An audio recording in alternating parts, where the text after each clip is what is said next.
오늘 취임 4주년인데 집회는 올해 아마 사상 최대가 될 것이라는 예상을 낳고 있습니다. 탄핵 찬성과 반대, 이 집회가 아주 크게 열릴 것으로 보이는데요.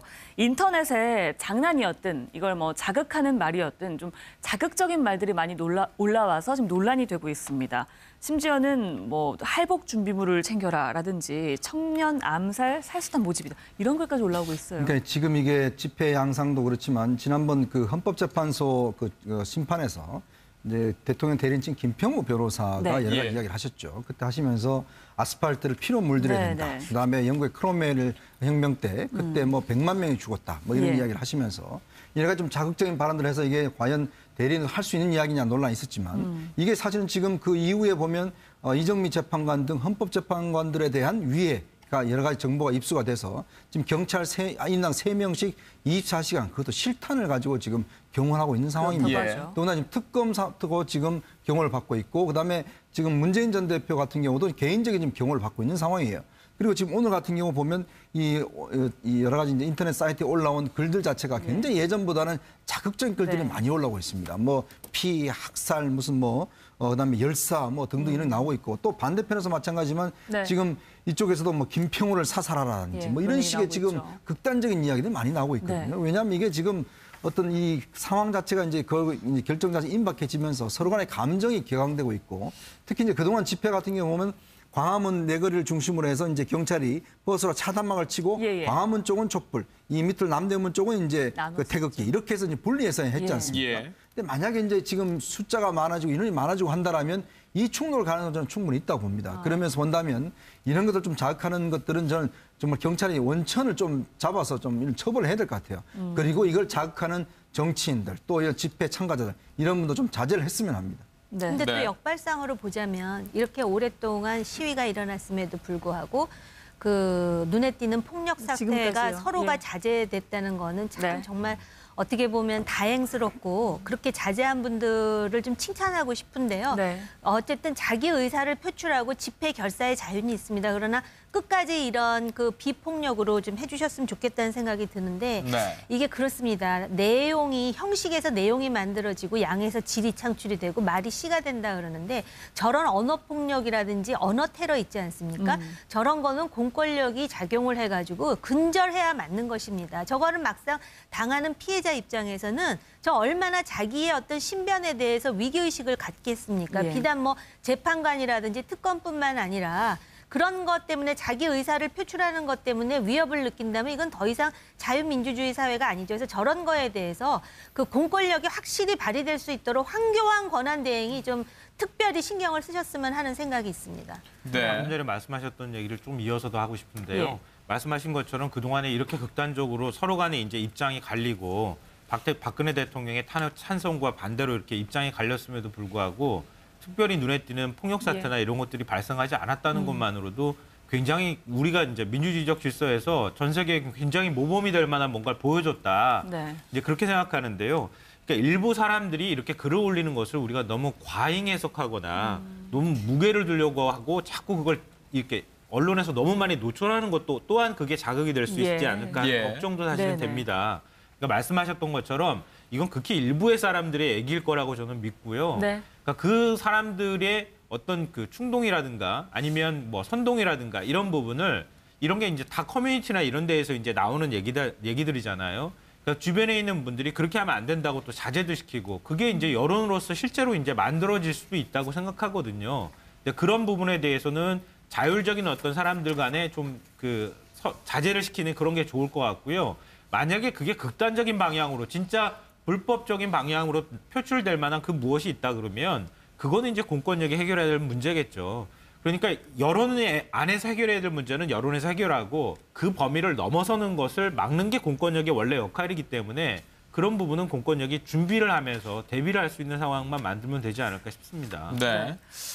지금 어떤 과거 역사를 통해 보더라도 정치적인 독립이나 이런 부분에 대해서 박해를 받았을 때도 폭력으로 맞설 것이냐라고 묻는다면 우리는 평화를 말하겠다라는 얘기가 대부분의 지금 패널들 말씀 사이에서도 나오고 있는 상황인데 저희 역시 이 부분을 조장하거나 이를 부풀리기 위한 얘기는 아닙니다만 현실적으로 봤을 때 이 좀 특검과 이를 판단하고 있는 헌재 재판소 이 심판관들의 여러 가지 위협설들이 제기되고 있는 네. 부분이 있어서 이를 우려하는 마음에서 이런 얘기가 있는데 관련 화면을 조금 보시고 얘기를 나누도록 하겠습니다.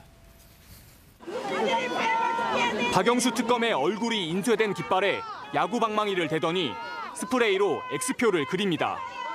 바로 깃발을 불태우더니 발로 짓밟기까지 합니다.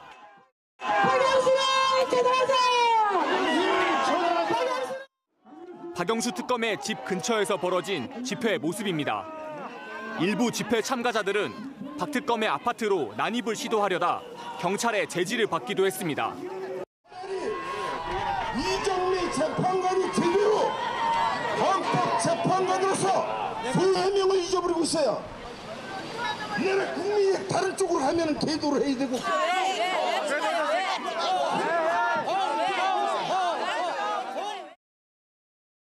네, 헌재 앞에서도 있었고요. 조금 전에 또 본 곳은 박영수 특검의 집 앞입니다. 주택에서도 일단 집회는 가능한 건가요? 집회 뭐 신청만 하면 가능은 합니다. 예. 근데 이제 집회라는 것 자체 어차피 우리나라에 집회 결세 자유가 있기 때문에 헌법상 보장된 네네. 권리잖아요.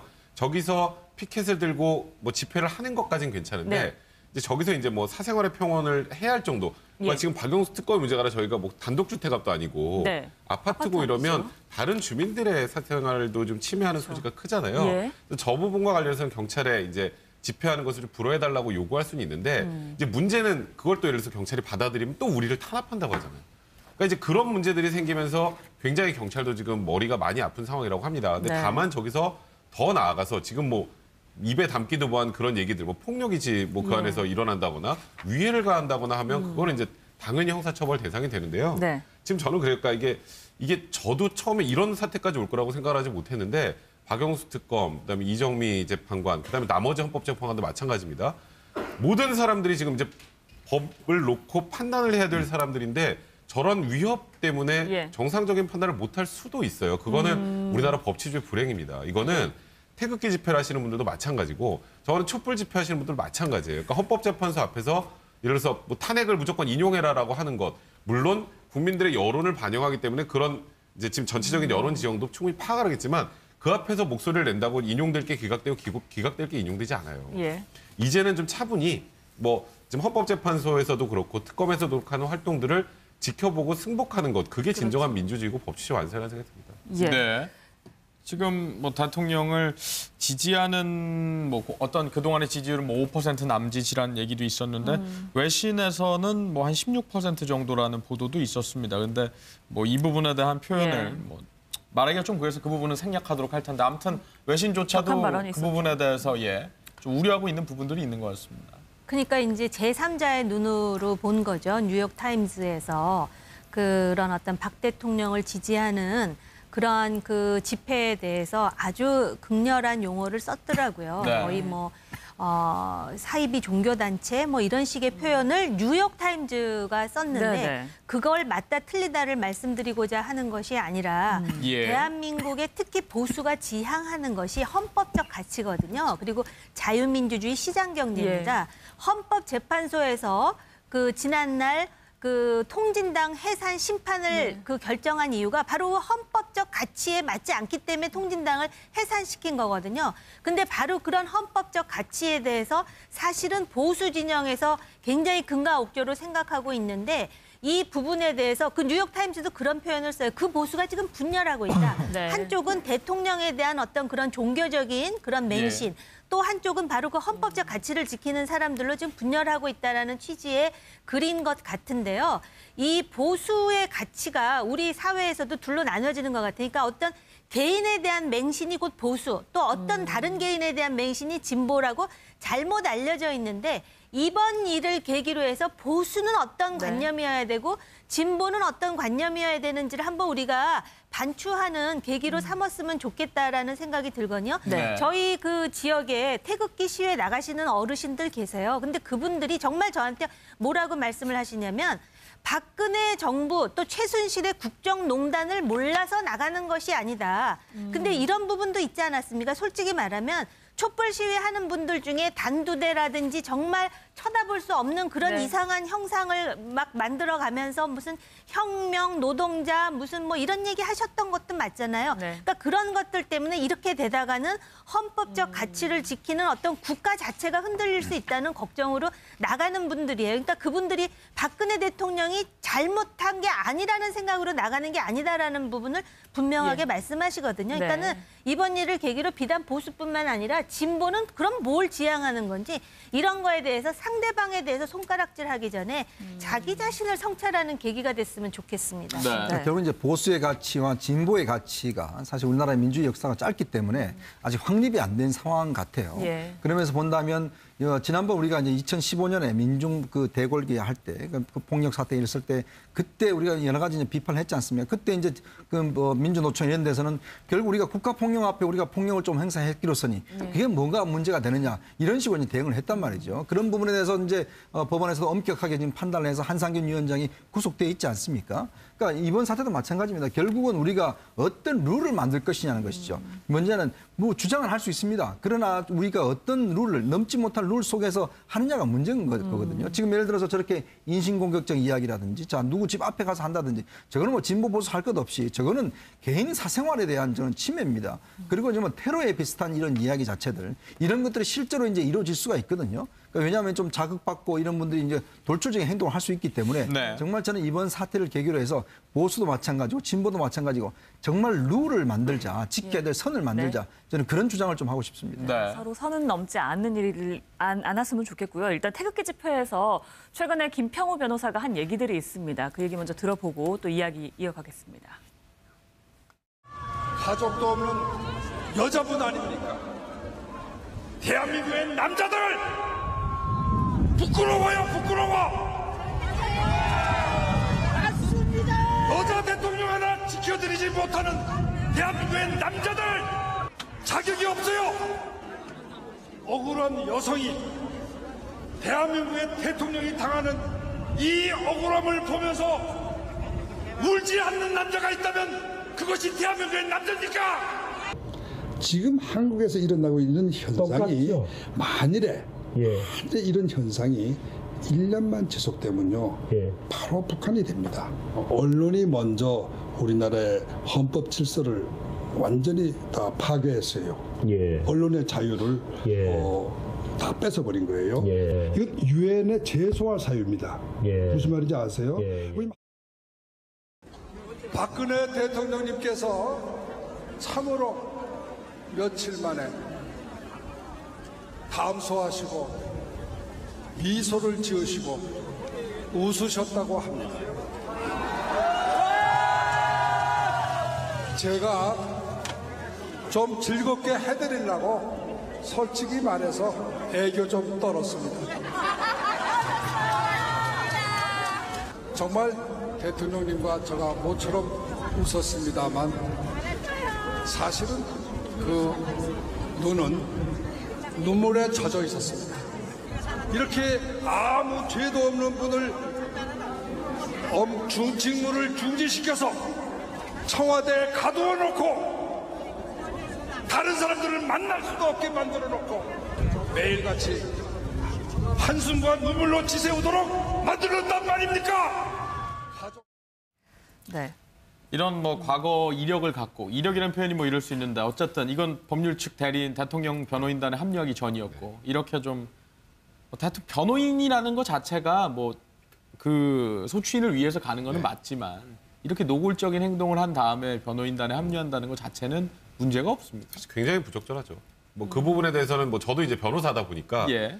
지금 그 김평우 변호사님 말씀하시는 거 보면 그냥 감성의 호소잖아요. 예. 지금 우리는 대통령의 방점을 찍어야 되는데 대통령이 국정 수행을 하다가 어떤 잘못을 저지르면 이렇게 극단적으로 탄핵까지 당할 수 있는지에 대해서 얘기를 하셔야 되는데 저분은 여성의 방점을 찍어놓고 우리 불쌍한 여성 대통령, 약한 대통령을 남자가 부끄럽다 이런 얘기를 하시는데 이번에 그 사실 22일 날 그 증인신문 이후에 마지막 뭐 김평우 변호사가 했던 변론 내용도 저는 그때 당시에 물론 뭐 다 보면 법리가 많이 나온다고 어떤 분은 제 SNS에 다 읽어보고 얘기하라고 막 뭐라고 화를 내시는 분도 있던데 저 다 읽어봤습니다. 네. 어떤 주장하시는 분들도 다 확인해 봤는데 아무리 설사 법리를 얘기하셨다고 하더라도 그 이후에 나머지 얘기들 뭐 강일원 주심에게 아니 수석 저희 국회 측 수석 대리인이냐 그다음에 뭐 거의 입에 담지 못할 용어들을 계속 썼잖아요. 그러니까 이게 사실 법으로 이 김평우 변호사도 대한변협 회장까지 하시고 원로 법조인들 중에 법조인으로서 존경받았던 분이라면 헌법재판소 안에서 물론 이렇게 바깥에서 이런 얘기 하시고 이 대리인단에 합류하는 게 부적절하지만 그래도 이 법적으로 문제 없으니까 들어오셨으면 이 안에서는 정말 순수하게 법으로 다투셔야 되는데 제가 보기에 법으로 다투시기보다는 감성의 호소하고 장외 여론전만 펼쳤다는 생각이 듭니다. 네. 왜냐하면 그 법리라고 얘기하셨던 게 결국 그겁니다. 소추사유 13개를 미국 보면 다 각각으로 하나씩 의결을 해서 판단해야 되는데 우리나라는 섞어찌기였다. 이런 표현 썼죠. 근데 노무현 대통령 때도 그렇게 했습니다. 그리고 13개를 각각 해서 표결해야 된다는 어떠한 법도 없어요. 우리나라에. 네. 우리나라는 그렇게 해왔던 겁니다. 노무현 대통령 때부터. 그냥 국회의원 뭐 3분의 2 이상 찬성하면 수초 의결되는 거예요. 네. 그 사유를 어떻게 만들든.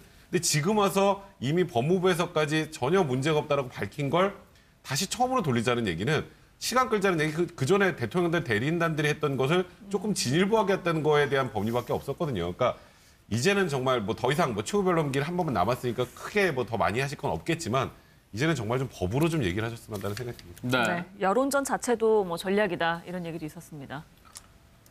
지금 또 우리가 그 탄핵 심판을 하고 있는 중이잖아요. 여론전이 전략이 된다는 것 자체가 굉장히 좀 슬픈 일이라는 생각이 드는데요. 이거는 거꾸로 말하면 탄핵 심판에서 법리 논쟁에 자신이 없다는 얘기잖아요. 그러니까 오히려 국민을 편가르게 하는 거예요.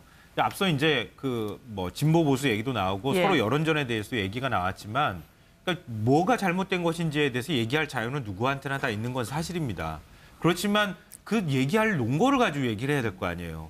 난 누구를 좋아하니까 무조건 싫어. 이렇게 하는 것 자체는 논리가 성립이 되질 않잖아요. 그러니까 박 대통령 측이 그동안에 보여줬던 여러 가지 모습들에 대해서 국민들이 왜 저걸 비판하는지를 얘기를 하고 있잖아요. 네. 그 얘기하고 있는 그 국민들의 얘기를 듣지 않고 그냥 계속 여론을 부추기는 방식으로 계속 가니까 그런 다음에 나중에 또 뭐라고 하냐면요. 대한민국이 두 개로 쪼개졌다 이렇게 얘기합니다. 자기들이 만들어 놓고 자기들이 또 쪼개졌다고 걱정하고요. 나중에 하야하려고 하는 이유도 또한 대한민국이 쪼개질 것이기 때문에 그걸 합치기 위해서 하야를 한다고 하는데 그게 오히려 더 대한민국을 쪼개는 것이 될 수도 있거든요. 그러니까 자기 논리가 좀 정확했으면 좋겠고요. 또 그것에 대해서 비판하려면은 사람들한테 오히려 국민을 자극하는 방식이 아니라 정말 정정당당하게 그라운드 안에 들어가서 같이 경기하듯이 게임을 하듯이 아니면 거기에서 문제가 있다고 하면은 논리적으로 문제 있는 부분에 대해서 얘기를 하는 게 마땅하다고 봅니다. 네. 홍준표 지사 같은 경우에는 김평우 변호사의 변론이 여론전 뭐 이런 것이 아니라 헌법을 보장하고 있는 변호권 행사다. 이렇게 보시는데. 그러니까 홍준표 지사가 대선에 출마할 생각이 확실한 것 같아요. 이거를 자연스럽게 정치 얘기로 넘어가시는 아니, 그러니까는 홍준표 지사는 정치인입니다. 율사이기 전에 지금 현직이 정치인이고 지사 아닙니까? 네. 그리고 대선 출마에 대해서 지금 많은 이야기가 오고 가는 분인데요. 네. 이 홍준표 지사의 최근 행보를 보면 굉장히 아주 냉철할 정도로 계산적이다라는 생각이 저 개인적으로는 들어요. 예를 든다면 지금 영남 지역에 대한 강연도 그렇고 또 이렇게 한마디씩 그 본인의 의견을 표출하는 데 있어서 박 대통령의 그 잘못이라는 게 무슨 탄핵 대상이냐는 거예요. 그러나 박 대통령을 뒷받침했던 친박들은 다 양아치박이라는 거 아닙니까? 그러면서 지금 김평우 변호사에 대해서도 탄핵을 반대하는 많은 시민들은 또 지지하고 영웅 취급하는 사람들이 많아요. 그 사람들이 결국은 또 어떻게 보면 보수 유권자들 아니겠습니까?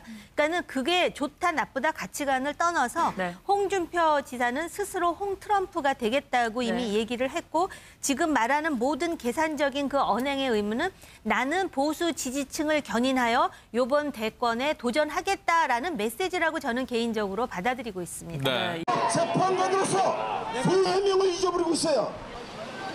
내가 국민이 다른 쪽으로 하면 계도를 해야 되고.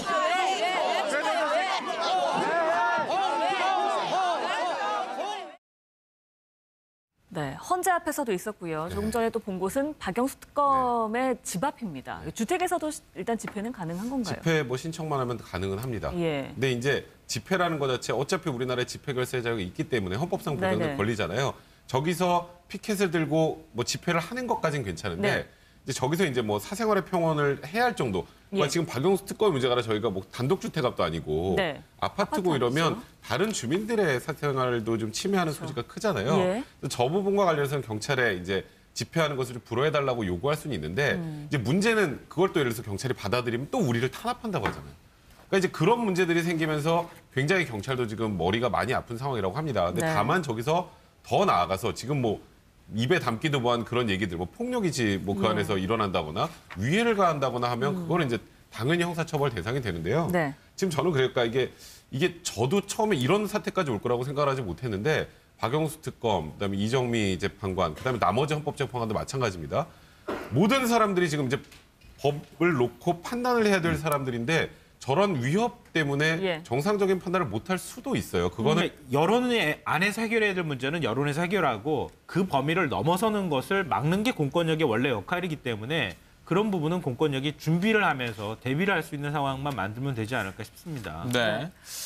지금 어떤 과거 역사를 통해 보더라도 뭐 정치적인 독립이나 이런 부분에 대해서 박해를 받았을 때도 폭력으로 맞설 것이냐라고 묻는다면 우리는 평화를 말하겠다라는 얘기가 뭐 대부분의 지금 패널들 말씀 사이에서도 나오고 있는 상황인데 저희 역시 이 부분을 뭐 조장하거나 이를 부풀리기 위한 얘기는 아닙니다만 현실적으로 봤을 때 이 좀 특검과 이를 판단하고 있는 헌재 재판소 이 심판관들의 여러 가지 위협설들이 제기되고 있는 부분이 있어서 이를 우려하는 마음에서 이런 얘기가 있는데 관련 화면을 조금 보시고 얘기를 나누도록 하겠습니다. 박영수 특검의 얼굴이 인쇄된 깃발에 야구 방망이를 대더니 스프레이로 X표를 그립니다. 바로 깃발을 불태우더니 발로 짓밟기까지 합니다.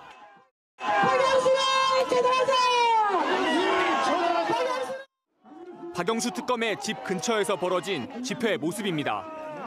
일부 집회 참가자들은 박 특검의 아파트로 난입을 시도하려다 경찰의 제지를 받기도 했습니다. 이정미 재판관이 제대로 오늘 취임 4주년인데 집회는 올해 아마 사상 최대가 될 것이라는 예상을 낳고 있습니다. 탄핵 찬성과 반대, 이 집회가 아주 크게 열릴 것으로 보이는데요. 인터넷에 장난이었든 이걸 뭐 자극하는 말이었든 좀 자극적인 말들이 많이 올라와서 지금 논란이 되고 있습니다. 심지어는 뭐 할복 준비물을 챙겨라라든지 청년 암살 살수단 모집이다 이런 글까지 올라오고 있어요. 그러니까 지금 이게 집회 양상도 그렇지만 지난번 그 헌법재판소 그 심판에서 이제 대통령 대리인진 김평우 변호사가 여러 가지 이야기를 하셨죠. 그때 하시면서 아스팔트를 피로 물들여야 된다. 그다음에 영국의 크롬웰 혁명 때 그때 뭐 100만 명이 죽었다. 뭐 이런 이야기를 하시면서 여러 가지 좀 자극적인 발언들을 해서 이게 과연 대리인을 할 수 있는 이야기냐 논란이 있었지만 이게 사실은 지금 그 이후에 보면 이정미 재판관 등 헌법재판관들에 대한 위해가 여러 가지 정보가 입수가 돼서 지금 경찰 인당 3명씩 24시간 그것도 실탄을 가지고 지금 경호하고 있는 상황입니다. 또한 지금 특검 사고 지금 경호를 받고 있고 그다음에 지금 문재인 전 대표 같은 경우도 개인적인 지금 경호를 받고 있는 상황이에요. 그리고 지금 오늘 같은 경우 보면 이 여러 가지 이제 인터넷 사이트에 올라온 글들 자체가 굉장히 예전보다는 자극적인 글들이 많이 올라오고 있습니다. 뭐 피, 학살, 무슨 뭐 그다음에 열사 뭐 등등 이런 나오고 있고 또 반대편에서 마찬가지지만 지금 이쪽에서도 뭐 김평우를 사살하라든지 뭐 이런 식의 지금 극단적인 이야기들이 많이 나오고 있거든요. 왜냐하면 이게 지금 어떤 이 상황 자체가 이제 그 결정 자체 임박해지면서 서로 간의 감정이 격앙되고 있고 특히 이제 그동안 집회 같은 경우 보면 광화문 내거리를 중심으로 해서 이제 경찰이 버스로 차단막을 치고 광화문 쪽은 촛불, 이 밑으로 남대문 쪽은 이제 그 태극기 이렇게 해서 이제 분리해서 했지 않습니까? 근데 만약에 이제 지금 숫자가 많아지고 인원이 많아지고 한다라면 이 충돌 가능성은 충분히 있다고 봅니다. 그러면서 본다면 이런 것들 좀 자극하는 것들은 저는 정말 경찰이 원천을 좀 잡아서 좀 처벌을 해야 될 것 같아요. 그리고 이걸 자극하는 정치인들 또 이런 집회 참가자들 이런 분도 좀 자제를 했으면 합니다.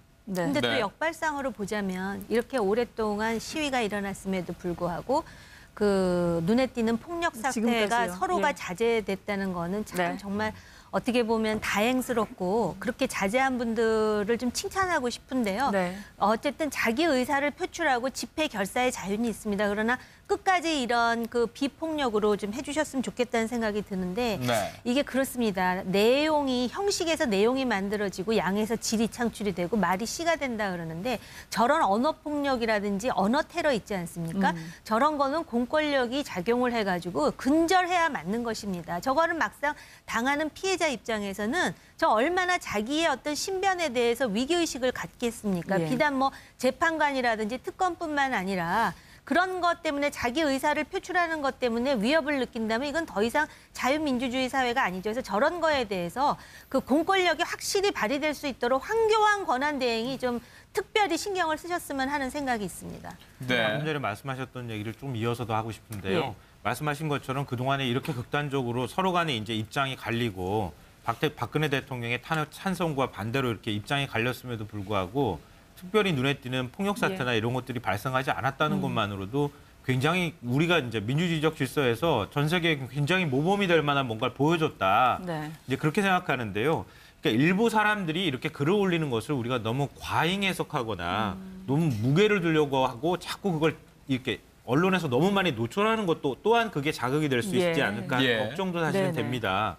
그러니까 말씀하셨던 것처럼 이건 극히 일부의 사람들의 얘기일 거라고 저는 믿고요. 네. 그러니까 그 사람들의 어떤 그 충동이라든가 아니면 뭐 선동이라든가 이런 부분을 이런 게 이제 다 커뮤니티나 이런 데에서 이제 나오는 얘기들이잖아요. 그러니까 주변에 있는 분들이 그렇게 하면 안 된다고 또 자제도 시키고 그게 이제 여론으로서 실제로 이제 만들어질 수도 있다고 생각하거든요. 근데 그런 부분에 대해서는 자율적인 어떤 사람들 간에 좀 그 자제를 시키는 그런 게 좋을 것 같고요. 만약에 그게 극단적인 방향으로 진짜 불법적인 방향으로 표출될 만한 그 무엇이 있다 그러면 그거는 이제 공권력이 해결해야 될 문제겠죠.